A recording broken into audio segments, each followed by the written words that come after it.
Kita harus definisikan dulu koperasi apa sih, kan begitu. Mungkin yang dimaksud adalah koperasi yang meminjamkan dana kemudian kembalinya pakai tambahan, kan begitu. Kalau koperasi nggak pakai tambahan ya nggak. Assalamualaikum. Waalaikumsalam. Mari kita bersalat terlebih dahulu, Ibu. Allahumma sholli ala sayyidina Muhammad. Allahumma sholli alaihi wasallam. Allahumma sholli wa sallim alaihi. Dengan Ibu siapa dan dari mana? Hamba Allah di Singapura. Baik, tafadhol Ibu bisa bertanya langsung kepada Buya. Assalamualaikum Buya. Assalamualaikum warahmatullahi wabarakatuh. Saya mau tanya, kan adik saya bekerja di koperasi pemerintahan. Nah itu kan termasuk riya ya? Ria apa riba? Riya, apa itu riba? Maaf. Lah kan saya bilang sama adik saya suruh keluar dari situ. Soalnya kan saya takut dosa-dosanya. Soalnya kan ibu dan keluarga saya kan makan dari upah kerja ibu yang di situ.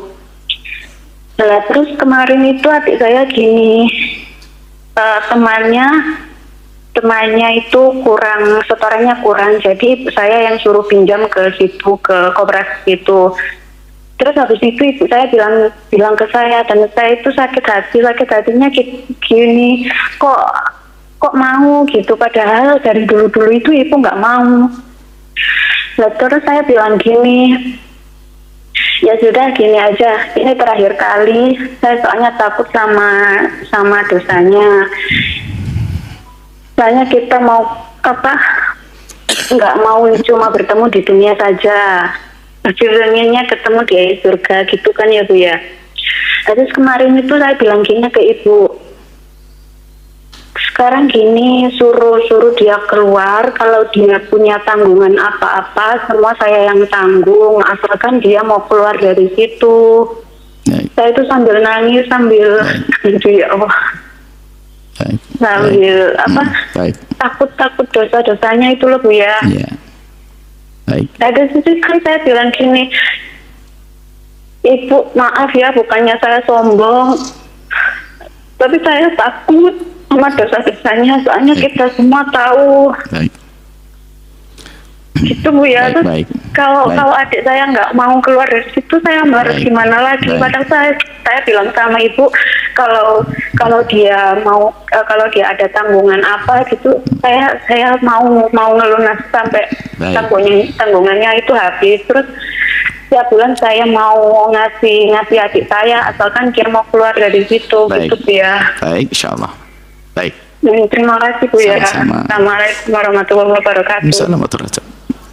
Kita harus definisikan dulu koperasi apa sih, kan begitu. Mungkin yang dimaksud adalah koperasi yang meminjamkan dana kemudian kembalinya pakai tambahan, kan begitu. Kalau koperasi nggak pakai tambahan ya nggak. Mungkin harus kita definisikan dulu, jangan dipukul rata semua koperasi dong.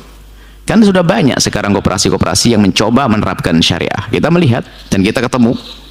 Jadi mungkin yang beliau tanyakan adalah yang meminjamkan kepada anggota kemudian kembalinya pakai tambahan dengan bahasa apapun, bahasanya cantik, pakai bunga, pakai melati atau apa saja. Nah ini sama.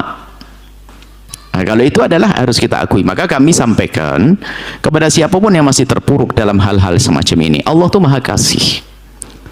Istighfar, minta ampun kepada Allah, dan berusaha untuk mengentaskan diri. Selesai, tidak usah sombong kita. Kalau sombong nggak akan ditolong oleh Allah. Sampaikan kepada Anda.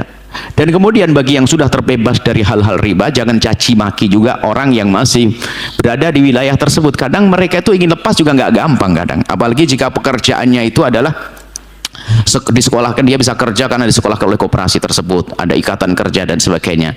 Perlu proses yang jelas. Semua dari dua kubu yang masih berada dalam kubang riba, hendaknya Anda insaf, selesai, minta ampun kepada Allah dan berusaha ngelirik sana, ngelirik sini pekerjaan yang baru yang sekiranya terbebas dari riba. Walladzina jahadu fina lanahdiyannahum subulana. Maka Allah akan kasih jalan kalau kita serius. Lebih indah setelah itu, lebih berkah. Yang repot nggak akan ditolong oleh Allah, malah sombong, gitu aja kok lah. Ini kan sudah, kalau sombong nggak.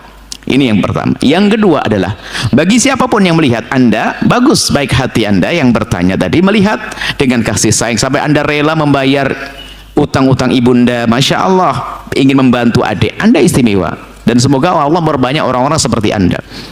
Dan Anda tugasnya untuk menyelamatkan saja. Kalaupun adik Anda mau diselamatkan, alhamdulillah. Kalau tidak, ya Anda sudah tidak dosa di hadapan Allah. Itu saja intinya. Barangkali adik Anda dengar suara ini, insya Allah dia akan insaf kok. Itu selesai.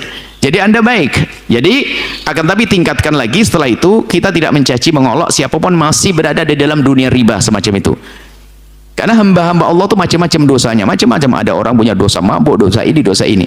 Akan tapi hendaknya bagi yang sudah terentaskan daripada kubang-kubang riba dan kehinaan yang lainnya, kalau memandang orang lain yang masih berada dalam kubang kehinaan, hendaknya kita memandang mereka dengan kasih sayang, dengan panjatan doa, bukan dengan caci dan olok. Sebab kita tidak tahu apa yang ada di hatinya. Kita bertemu beberapa waktu yang lalu, waktu kita berada di umroh atau di mana itu, suatu ketika ada orang menangis habis-habisan sampai seperti nggak bisa ngomong lagi. Rupanya apa? Dia ingin terentaskan daripada dunia riba. Dia bekerja dan dia punya posisi tinggi, gajinya tinggi, tapi dia ingin terentaskan. Menangis. Apakah orang ini bisa kita caci, kita rendahkan? Nggak bisa. Dia sedih. Yang menghinakan dirinya adalah si dia, siapa? Yang berada dalam kubang kehinaan, ditolong nggak mau dan tidak berusaha. Itu yang terhinakan. Tapi pun kita tidak boleh menghinakan dia, nggak boleh mengolok dia. Pungkasannya kita doakan siapapun yang masih berada dalam kubang riba, semoga Allah entaskan, ganti dengan modal yang halal, bersih, penuh berkah. Wallahu a'lam bishawab.